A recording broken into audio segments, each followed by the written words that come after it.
Awesome. Now here we are with the addendum for property subject to mandatory membership in a property owners association here in Texas known as an HOA. A lot of homes in Texas in the Dallas area are managed by an HOA company, and we have to attach this to the contract, this addendum to the contract. So what you want to do to fill this out, you want to have the property address and the city. Now normally if you set up the zip forms correctly, it's going to automatically put the address and city in for you. And then you're going to have to type in the HOA company's name and the phone number. Now a lot of times you may have to look this up yourself. The seller's agent should have this information, and it should be on the MLS. If it is not, I would call them up and get that information and put it in the contract. That way it is there for everybody to see, and for the title company to contact when it goes under contract. Now subdivision information. This here is what you're doing is you're requesting documentation from the seller regarding the HOA and the subdivision information. And you're asking for that. I normally put in 15 days. You can have it 10 days, 5 days. What I'd like to do when I am selling a home is try to get the seller to go ahead and get this information from the HOA, and then it's all ready to go so that I can submit it to the buyers upon execution of contract. But I always put 15 days, and the title company will react to that and get that over to you in time. And then I have the sellers obtain it. Now, I have never done this. You can say that the buyer needs to obtain it, and they'll have to pay for it and deliver it to the seller.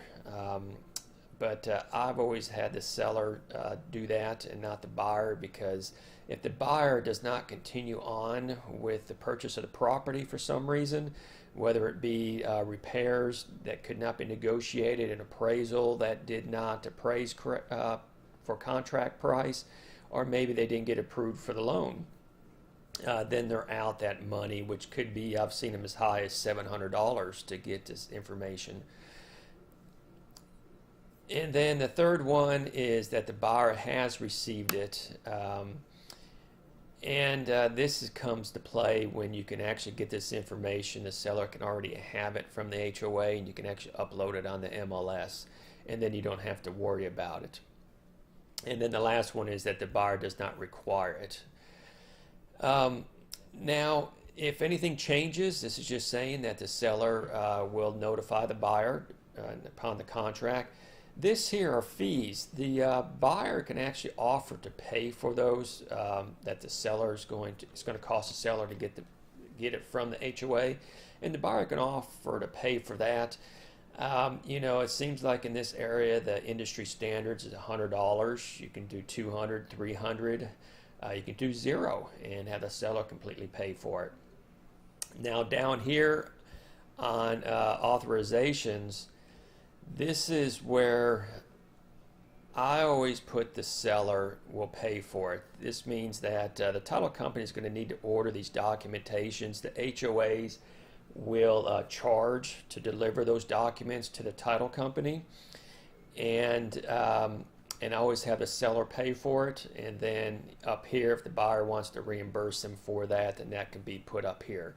Then the reason why, once again, is if the contract falls through, your buyer will be stuck with those payments that they made to the HOA company that they cannot get reimbursed. Now, then you have your signatures. Buyer signs one side, seller signs the other side. And that is it. It's pretty simple contract addendum to fill out. If you have any questions, as always, give me a call, and remember to subscribe to our YouTube channel, E5 Realty, to get all the updated videos, training videos sent to you automatically. Hope you have an awesome day.